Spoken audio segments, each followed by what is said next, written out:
Et cette finance usuraire, elle est en train de mener le monde vers d'abord plus de pollution, parce qu'il faut produire toujours plus, donc consommer toujours plus de choses dont on n'a pas besoin, mais il faut produire. Si on a produit par exemple 10 000 tapis cette année, l'année d'après il faut produire 10 100 parce qu'il y a les intérêts sur les emprunts. Peut-être qu'on n'a pas besoin de produire 10 100 tapis parce qu'il y a moins de gens qui vont prendre des tapis, mais il faut produire 10 100 tapis. Si on produit 10 100 tapis, il faut vendre les 100 tapis en plus. Mais personne n'a besoin de ces 100 tapis. Il faut quand même les convaincre qu'ils ont besoin de 100 tapis. Donc on va faire de nouvelles décorations, on va susciter le besoin. Si ça ne marche pas, on va susciter les passions, le désir.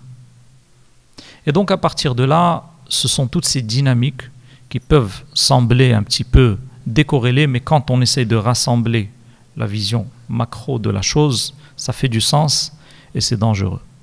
C'est dangereux parce que ça entraîne une société de plus en plus sous pression, une société de plus en plus polluée, une société de plus en plus inégalitaire, une société où on a de plus en plus d'inflation, une société où on a de moins en moins de temps pour nous, de moins en moins de temps pour notre famille, de moins en moins de temps pour notre spiritualité, de moins en moins de temps pour talab al-ilm, pour assister au doros, de moins en moins de temps pour apprendre le Coran, de moins en moins de temps pour l'ibada, et où le travail, où le matériel prend de plus en plus de place dans nos 24 heures.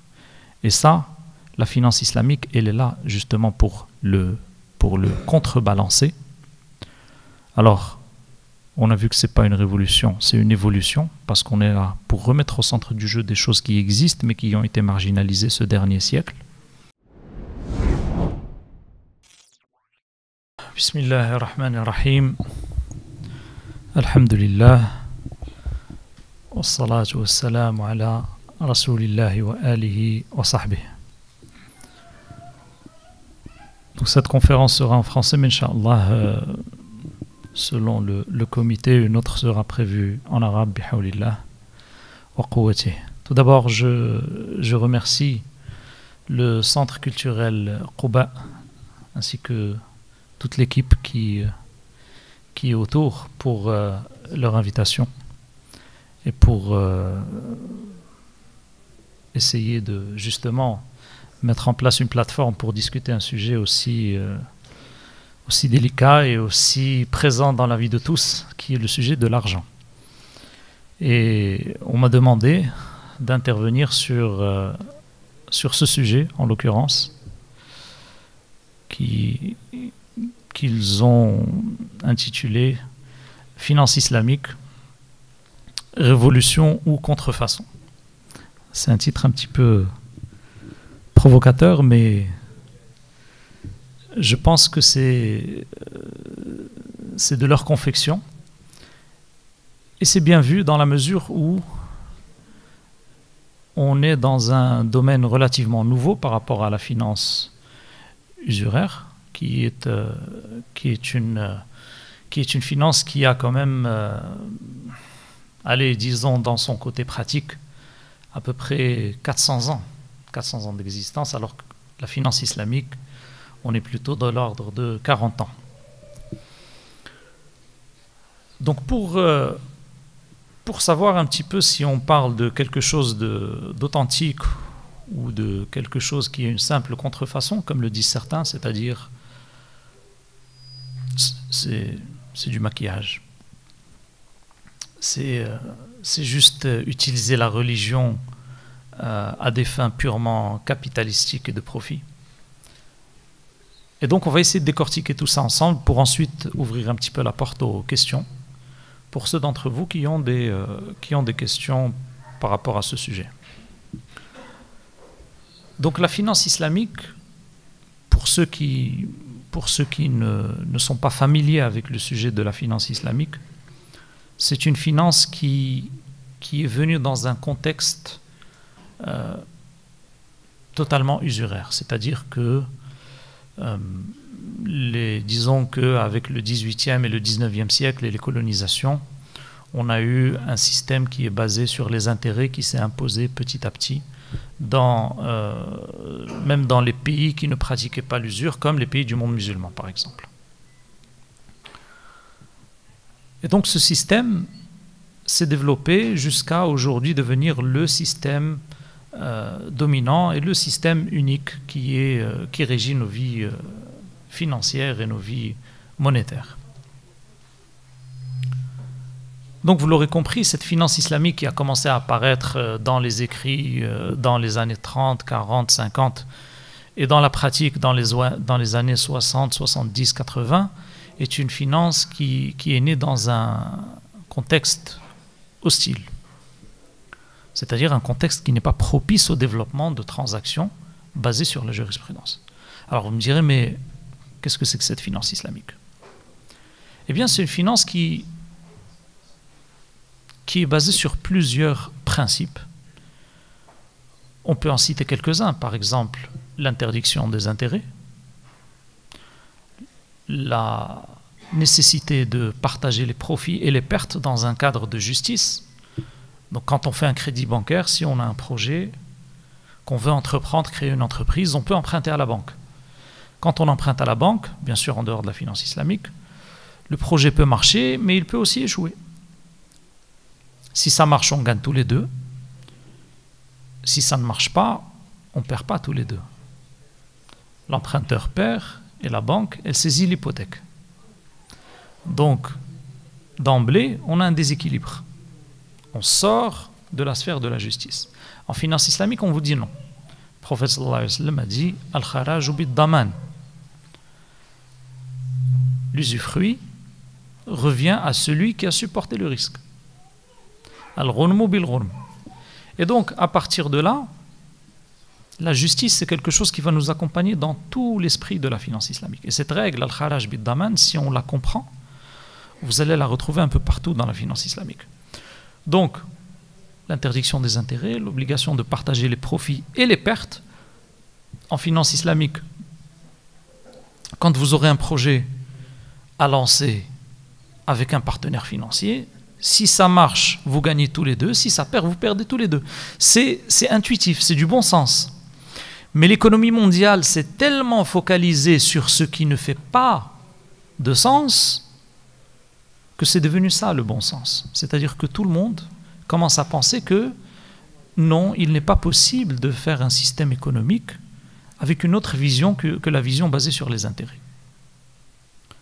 Et donc à partir de là, on peut ajouter un troisième principe qui est l'interdiction du gharar. Le gharar, c'est, comme le définissent les savants, majhoul al-aqiba, c'est-à-dire la transaction financière qui comprend un aléa qui est dans le cœur de la transaction. Par exemple, on a une boîte fermée et on va vous vendre la boîte. Ça, c'est du gharar. Pourquoi? Parce qu'on ne sait pas ce qu'il y a dans la boîte. Le prix est connu, mais l'objet est inconnu. Ou par exemple, on va vous donner un panier de fruits et légumes, mais vous ne savez pas ce qu'il y a dans le panier. Vous savez juste que c'est à peu près un certain nombre de kilos, mais vous ne savez pas qu'est-ce qu'il y a dans le panier. Ça peut relever du gharar. Par exemple, on va vous faire une assurance basée sur un événement incertain, l'aléa. C'est-à-dire, s'il vous arrive un incident de catégorie X, Y, Z, eh bien vous aurez une indemnité de catégorie A, B, C.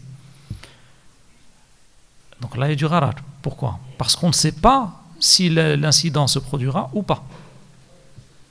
Ça, c'est une transaction de gharar. Ou encore, vous avez perdu votre voiture et vous dites à quelqu'un qui est intéressé par l'acheter, bah, écoute, moi je te la vends à moitié prix. Mais bon, si je la retrouve, là il y a du gharar, parce qu'on ne sait pas si on va la retrouver ou pas. Et ainsi de suite. On a un certain nombre de transactions qui relèvent du gharar, qui ne sont pas permises dans la finance islamique. Ensuite, un autre principe, c'est l'obligation d'opérer dans des actifs licites, halal. Donc en finance islamique, on ne peut pas vendre une machine de casino, ou de la viande de porc, ou de l'alcool, ou un certain nombre de choses qui ne sont pas permises. Et également l'obligation d'opérer sur des actifs qu'on appelle réels. Donc on ne peut pas vendre des promesses, comme les produits dérivés.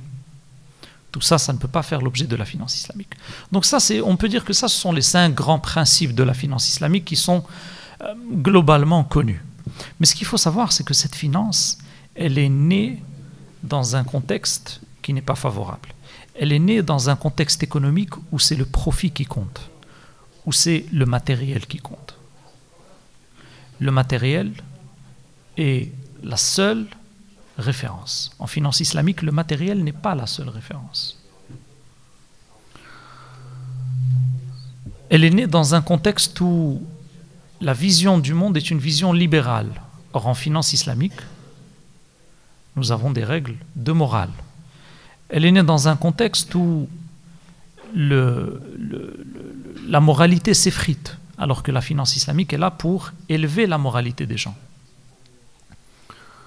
Elle est née dans un contexte où la croissance économique, elle est nécessaire en soi, elle est vue comme étant nécessaire en soi, où l'égoïsme est considéré comme étant le moteur de l'économie. L'égoïsme est considéré comme étant le moteur de l'économie, alors que la finance islamique est une finance qui s'inscrit dans un contexte où on a de la solidarité. Rappelez-vous que l'une des composantes majeures de l'économie islamique, c'est la zakat. La zakat, c'est de la solidarité. Obligatoire, certes, mais c'est de la solidarité. Le waqf, c'est de la solidarité. Facultative, intergénérationnelle. Le sadaqa, c'est de la solidarité. Et ainsi de suite. Elle est née dans un contexte où on a de plus en plus de pollution, dans un contexte où le capital prime sur le travail, c'est-à-dire que on donne une priorité au capital sur le travail, donc au matériel sur le facteur humain. Elle est née dans un contexte où la dette à intérêt est devenue quasiment hors de contrôle. Donc vous entendez les chiffres de la dette. Aujourd'hui, les gens, avant pour acheter un bien immobilier, il fallait s'endetter 3 ans, 4 ans, 5 ans, puis c'est devenu 10 ans, puis c'est devenu 15 ans, puis c'est devenu 20 ans, puis c'est devenu 25 ans, puis c'est devenu 30 ans. Dans certains pays d'Europe, maintenant, on s'endette sur plusieurs générations pour pouvoir acheter un bien immobilier. Je pense à la Suisse, je pense à la Suède, où on peut s'endetter père, fils, voire petit-fils, parce que l'immobilier est devenu hors de prix. Et donc tout ça, c'est un contexte qui n'est pas du tout un contexte favorable à la finance islamique.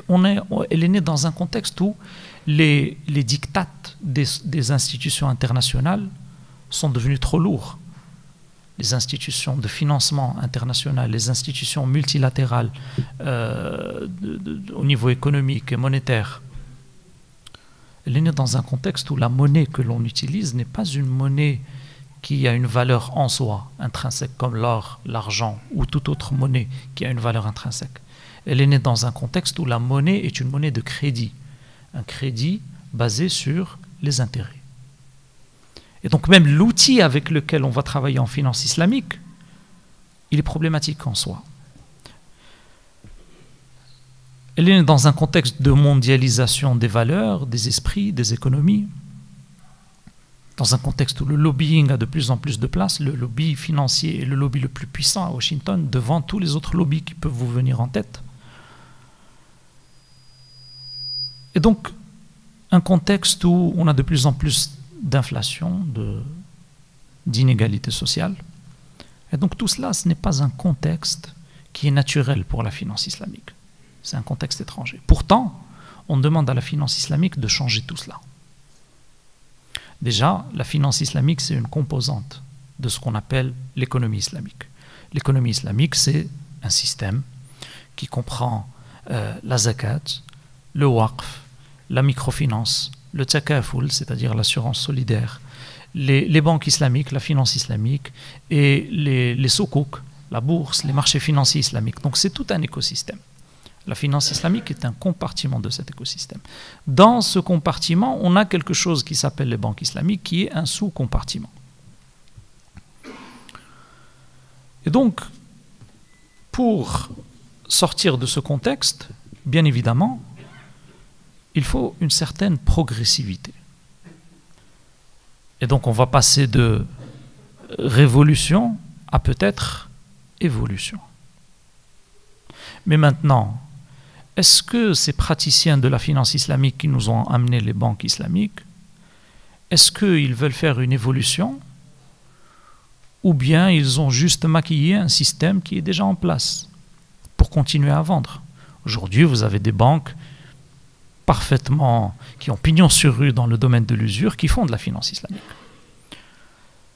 Et donc, on se demande, est-ce que ce sont elles qui sont venues vers la finance islamique ou c'est la finance islamique qui est allée vers ces banques qui pratiquent l'usure?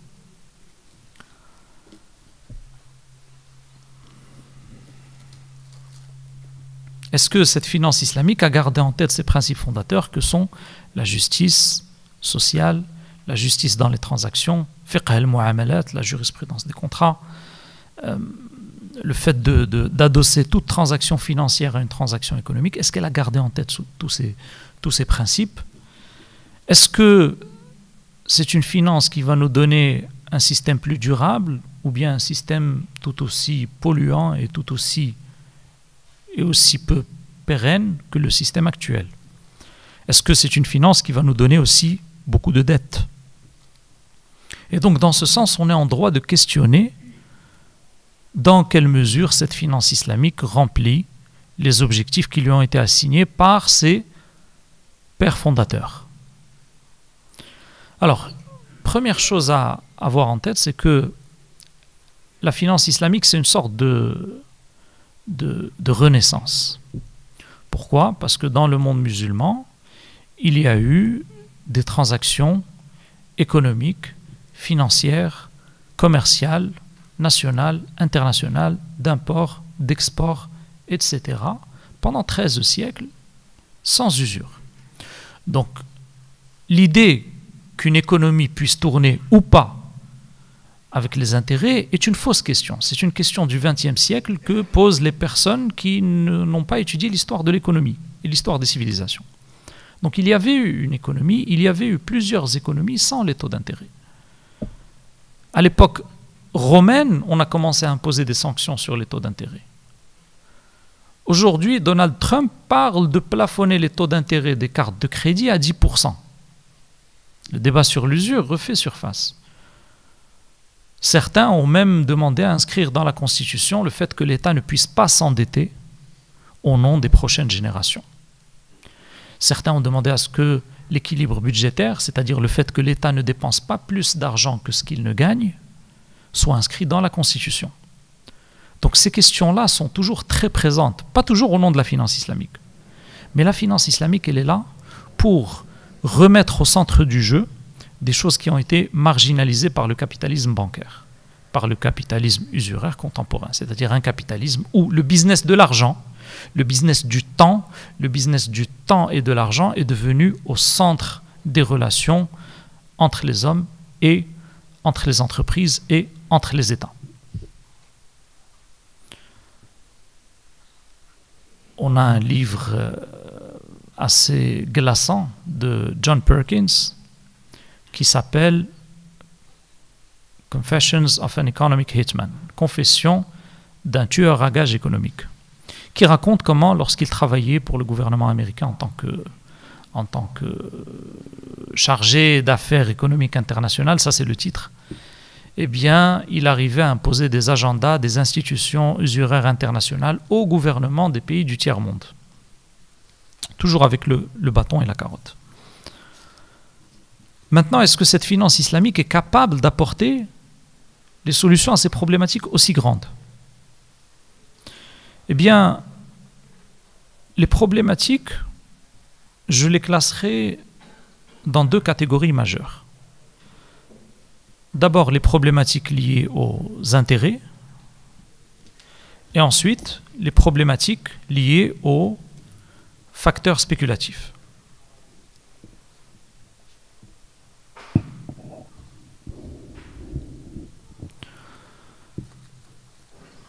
Ces problématiques liées aux intérêts et ces problématiques liées aux facteurs spéculatifs sont des problématiques qui font beaucoup de dégâts aujourd'hui dans le monde économique.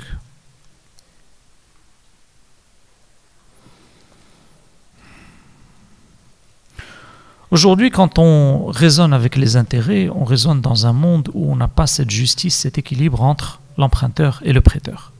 un monde où celui qui prête est toujours avantagé, que l'emprunteur réussisse son projet ou qu'il ne réussisse pas. Les garanties comptent plus que la rentabilité réelle du projet.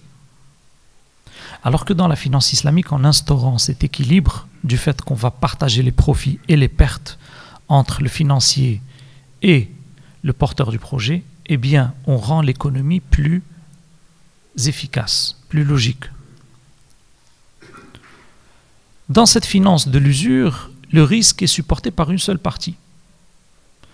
Donc quand il y a une faillite, c'est une faillite en cascade, parce que cette partie supporte le risque seule, et donc quand elle tombe, elle fait tomber avec elle les autres parties. Alors que dans la finance islamique, le risque est mutualisé, on partage les risques. Dans la finance actuelle, on peut emprunter, on peut prêter, et celui qui a emprunté peut prêter, et celui qui a emprunté peut prêter, et cette dette peut se gonfler potentiellement à l'infini. En finance islamique, ce n'est pas possible. Rappelez-vous, on a dit qu'il faut adosser chaque transaction de l'économie financière à une transaction de l'économie réelle. Dans cette finance de l'usure, on peut vendre de la dette, on peut acheter de la dette, on peut spéculer avec la dette, on peut acheter une option sur la dette, on peut vendre une option sur la dette, on peut faire un contrat sur le contrat sur la dette. Et la crise de 2008 est une illustration flagrante de cette crise de l'usure, parce que c'est une crise du crédit, une crise de la dette à intérêt.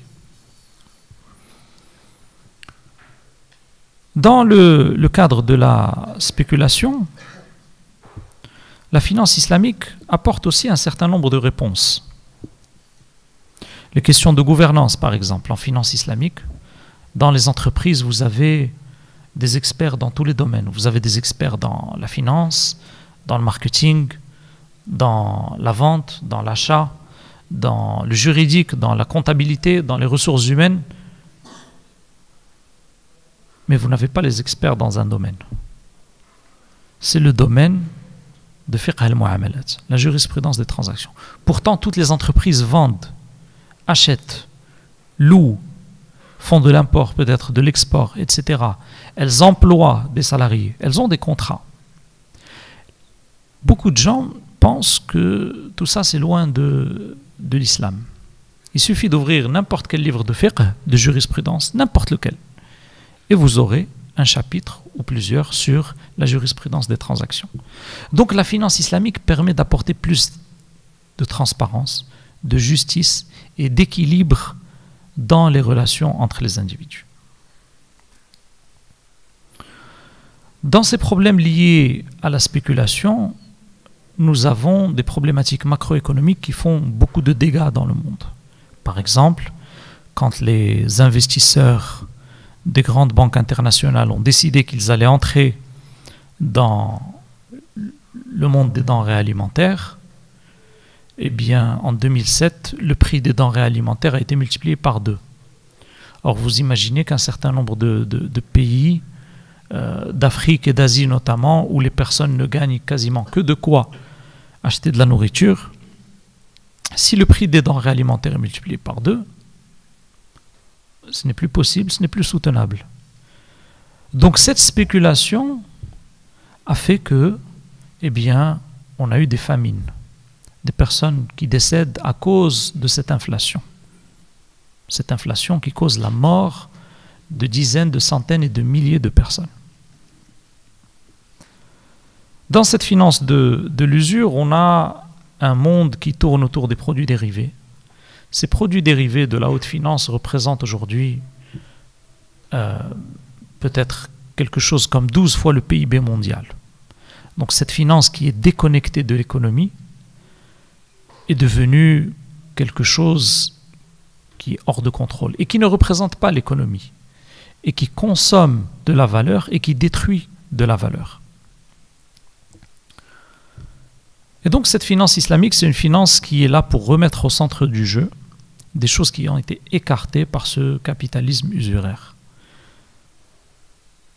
Vous savez, des transactions comme le musharaka, l'association, le fait de s'associer avec quelqu'un, ou le fait d'avoir deux entreprises qui vont s'associer pour faire un projet. C'est quelque chose qui existe dans le capitalisme actuel, mais c'est marginalisé. C'est marginalisé à tel point que si une banque a deux candidats pour un financement, un jeune entrepreneur qui a un projet qui a peut-être une rentabilité de 50% par an, et un spéculateur immobilier qui va peut-être lancer un projet qui a une rentabilité de 5%. Eh bien, à qui la banque va accorder le financement? Elle va l'accorder à celui qui a le plus de garanties. Parce que pour la banque, ce qui compte, ce n'est pas la rentabilité, c'est la garantie.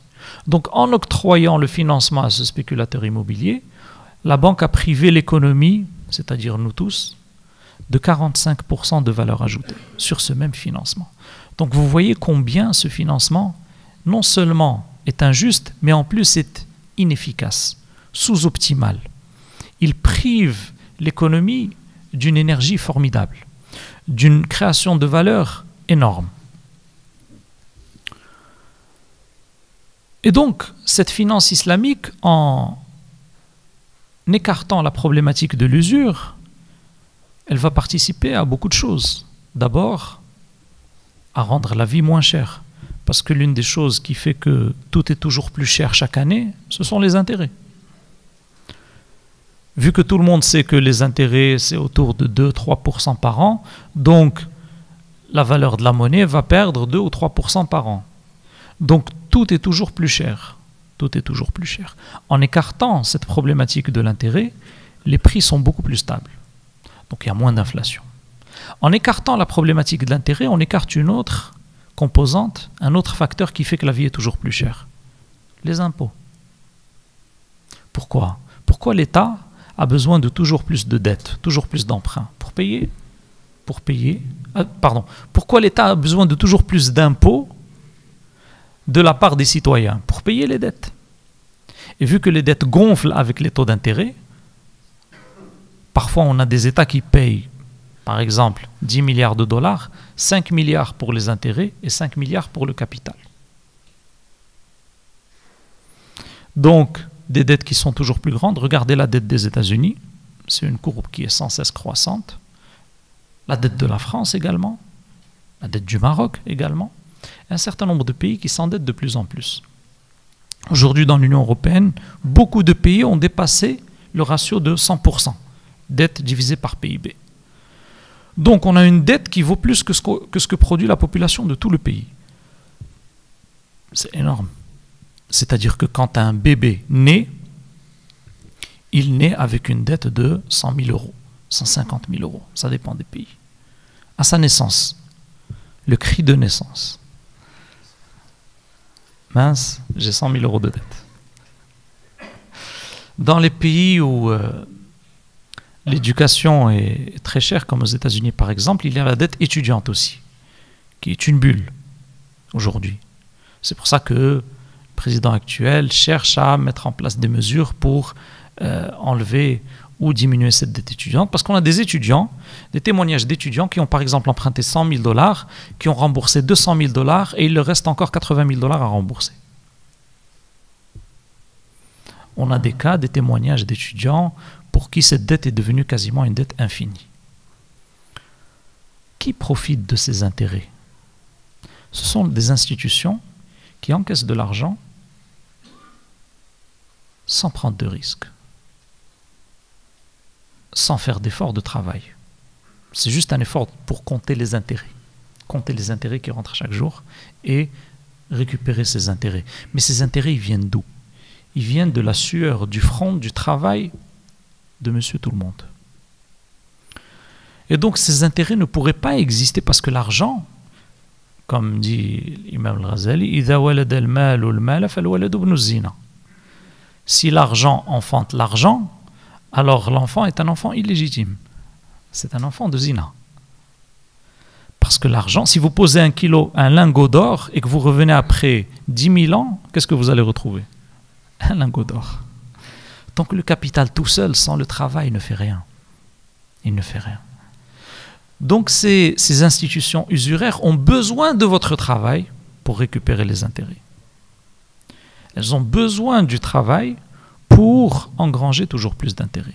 Et donc les institutions financières internationales, c'est la même chose. Elles ont besoin du travail des États pour encaisser leurs intérêts. Mais comme en économie, parfois ça monte, parfois ça descend. C'est ça l'économie. Les projets, les entreprises, parfois ça monte, parfois ça descend. Les ventes, parfois ça monte, parfois ça descend. C'est le cours naturel des choses. Mais il y a une seule transaction dans ce monde qui ne fait que monter. C'est l'usure. Les autres, ça monte, ça descend. Si vous mettez deux courbes en face, une qui ne fait que monter et une qui monte et qui descend, à très long terme, c'est laquelle qui va gagner? C'est celle qui ne fait que monter. C'est pour ça qu'on a une sorte de force centrifuge du capital et que les grandes institutions internationales et les grandes fortunes amassent de plus en plus de richesses et que les inégalités ont atteint un niveau qui n'a jamais été atteint historiquement. Et qu'on a besoin de faire toujours plus de croissance. Vous savez, entre l'an 0 et l'an 1750, quel était le taux de croissance annuel? Allez, question pour des champions. Donnez un chiffre. Taux de croissance annuel entre l'an 0 et 1750. À peu près 1%. 1%. Qui dit mieux, qui dit moins, qui dit plus? 1% de moyenne. Hein? Moins. 3%. 3%. 0. Alors le taux de croissance moyen entre l'an 0 et 1700, c'est à peu près 0,1%. Et le taux de croissance est très fortement corrélé à la croissance démographique. Ça, c'est une idée intuitive, mais qui a été prouvée par Thomas Piketty dans son livre Le Capital au XXIe siècle. C'est que de toute façon, la croissance est corrélée à la population. Donc plus on a de gens, mieux c'est. Plus on a de gens pour l'économie, mieux c'est. Maintenant, les institutions usuraires ont besoin que vous produisiez toujours plus. Pourquoi? Parce qu'elles prêtent à de plus en plus de gens et donc elles ont besoin des intérêts. Elles ne peuvent pas vous prêter sans intérêt. Alors quand le marché est saturé, on trouve des nouvelles transactions. On leur donne de nouveaux noms. Facilité de caisse, découvert, paiement en plusieurs fois, achète maintenant et paye plus tard, à taux zéro. On invente des noms. Escompte, à facturage, avance sur salaire, on invente des noms. Tous ces noms-là, c'est une seule transaction. C'est je te donne de l'argent maintenant et tu me le rends plus tard avec un peu plus, avec un petit surplus. Et donc ces institutions usuraires, elles savent faire une chose, c'est donner de l'argent et récupérer plus. Pour le marketing, on va inventer plusieurs noms. Et donc on a besoin de plus de croissance, on a besoin que vous travailliez plus. Donc si sans les intérêts, on a besoin par exemple de travailler 4 heures par jour, avec les intérêts, on a besoin de travailler 8 heures par jour. Rappelez-vous dans le budget, 5 milliards pour le capital et 5 milliards pour les intérêts. Et donc à partir de là, qu'est-ce qui se passe? C'est qu'on a besoin de plus de croissance.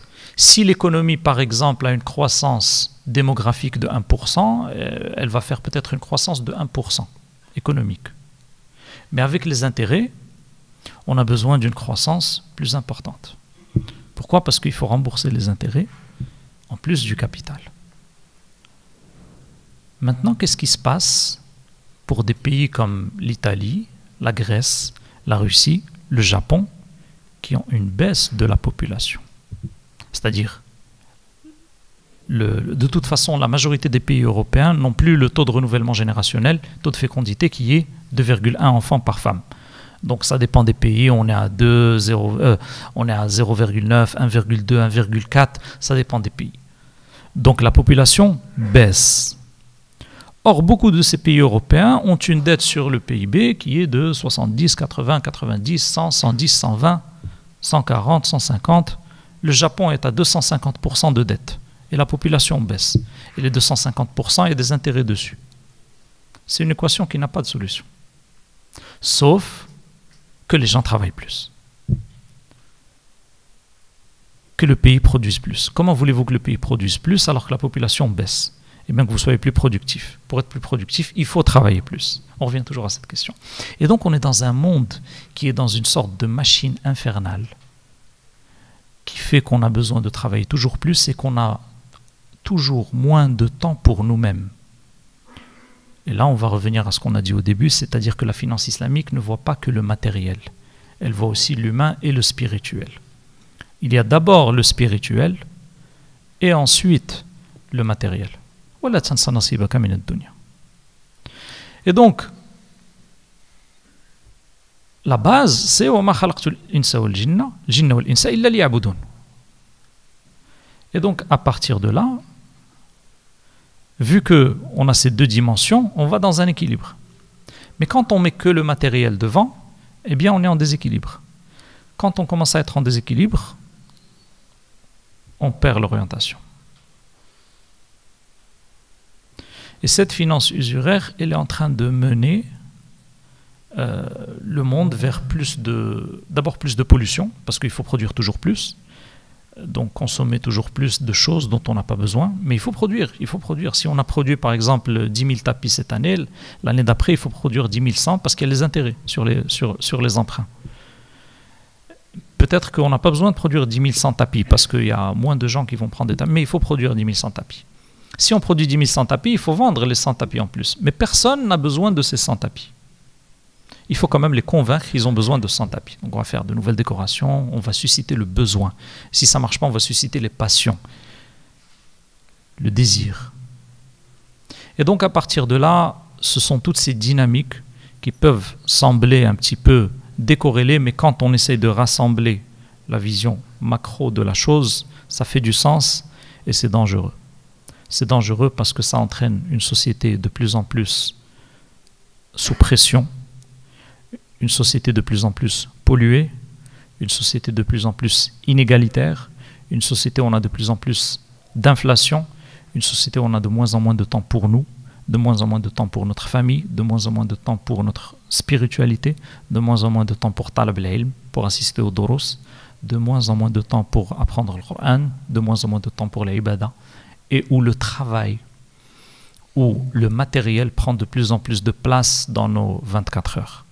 Et ça, la finance islamique, elle est là justement pour le contrebalancer. Alors, on a vu que ce n'est pas une révolution, c'est une évolution, parce qu'on est là pour remettre au centre du jeu des choses qui existent, mais qui ont été marginalisées ce dernier siècle. Mais est-ce que c'est de la contrefaçon? Eh bien, il est vrai qu'un certain nombre d'institutions financières, quand elles ont adopté cette finance islamique, elles l'ont adoptée à leur sauce. Donc on avait un contrat dans lequel il y avait marqué intérêt. On a dit, bon, on va effacer les intérêts, on va écrire marge. Mais la philosophie du contrat, les fondamentaux du contrat, les implications juridiques du contrat, ce sont les mêmes. Dans ma thèse de doctorat, où j'ai étudié les 7 plus grandes institutions mondiales qui font les contrats de sukuk, ce qu'on appelle les sukuk, ce sont des certificats d'investissement qui permettent de lever des financements sans dette à intérêt. Donc c'est un peu un équivalent qui ressemble aux actions pour les États et pour les entreprises. Attention à ne pas comparer ça aux obligations. C'est une fausse comparaison. Et donc, sur les parts de marché qu'on a actuellement, on a à peu près... On va distribuer les questions, des carnets pour que les gens posent des questions. Exact. Donc, il y aura la possibilité de faire les questions dans les carnets qui seront distribués. Et donc, quand on a... Subhanallah, j'ai perdu le fil. On était dedans. Exact. Donc ceux qui font les contrats de sukuk internationaux, quand on voit ceux qui tiennent à peu près tout le marché, on peut dire 99, quelque chose de pourcentage du marché, ce sont 7 institutions, 7 grands cabinets d'avocats internationaux. Ces 7 institutions sont toutes des institutions occidentales. Qu'est-ce que ça nous renseigne? Qu'est-ce que ça nous dit? Ça nous dit qu'en fait, les gens qui pensent les contrats, les gens qui confectionnent les contrats, les gens qui écrivent les contrats et les gens qui conseillent sur ces contrats ne sont pas des gens qui ont grandi dans la finance islamique, encore moins la philosophie de la finance islamique et encore moins la philosophie du système économique islamique. Et donc, il est totalement compréhensible de trouver des contrats qui parfois ressemblent à deux gouttes d'eau au contrat de l'usure. Ça, c'est une chose, et il faut le savoir, et il faut le reconnaître. Ça ne signifie pas du tout, aucunement, qu'il faut jeter le bébé avec l'eau du bain. Pourquoi? Parce qu'on est encore dans une dynamique. Vous vous rappelez, un contexte hostile, les paramètres qui sont autour ne sont pas favorables, mais il faut quand même sortir quelque chose pour les musulmans, leur trouver des alternatives, pour qu'ils puissent faire des financements, obtenir des financements, placer leur épargne, investir, faire du commerce, etc., sans être dans le haram. Donc il faut trouver des solutions. Et donc ces solutions, c'est quelque chose dans le contexte qu'on a décrit, c'est-à-dire le contexte de l'évolution. On a des institutions financières islamiques qui ont des contrats qui sont totalement respectables, très respectables dans le monde. Et donc, il revient aux experts du domaine et aux savants de faire le tri, tout simplement. Vous vous rappelez les scandales qu'il y a eu lieu sur la viande halal en Europe, où on a découvert que certains estampaillés de halal des viandes qui n'étaient pas halal. On a la même chose en finance islamique. Est-ce que ça veut dire qu'on va manger de la viande non halal tout le temps? Non, pas du tout. C'est juste qu'on essaie d'être plus prudent et de faire le tri, tout simplement. Et d'essayer de s'entourer de bonnes personnes qui peuvent nous conseiller à faire le bon choix dans ce sens. Et donc, c'est une finance qui a encore beaucoup de chemin, qui, dans ses fondamentaux, n'est pas une contrefaçon, mais qui, dans sa pratique, peut, dans certains cas, avoir l'air d'être une contrefaçon pour certaines institutions, pas pour toutes, mais qui, dans l'ensemble, représente une évolution majeure. Et j'ai souvent tendance à dire que وَمَا أَرْسَلْنَاكَ إِلَّا رَحْمَةً لِلْعَالَمِينَ. Eh bien, la rahma dans le domaine économique, pour l'humanité, c'est la finance islamique, l'économie islamique. Parce que cette économie islamique est là pour ramener le monde à son humanité. Tout simplement à une économie au service de l'homme et pas à un homme au service de l'économie. À une finance au service de l'économie et pas à une économie au service de la finance. À une économie au service de la société et pas à une société au service de l'économie. Et toutes ces choses-là, c'est une rahma. C'est une rahma. Parce que rester dans cette dynamique de pression, de dette et d'hypothéquer notre avenir et celui de nos enfants entre les mains d'institutions usuraires sans scrupules, ce n'est pas une dynamique durable. À un moment ou à un autre, il y aura des faillites, des crises, et c'est en général la crise, c'est le moment favori pour les usuriers. Pourquoi? Parce qu'ils achètent tout à moitié prix. Parce qu'eux, ils ont de la liquidité. Et les gens qui sont en crise n'ont pas de liquidité. Et donc c'est en crise que les usuriers s'enrichissent beaucoup plus que pendant les phases de croissance. Parce qu'ils achètent tout au rabais. Et donc ils peuvent se permettre ce que monsieur tout le monde ne peut pas se permettre. Et donc je pense que je vais m'arrêter là pour ouvrir un petit peu la porte aux questions. Il y en a pas mal. أقول قولي هذا أستغفر الله لي ولكم والله تعالى أعلم.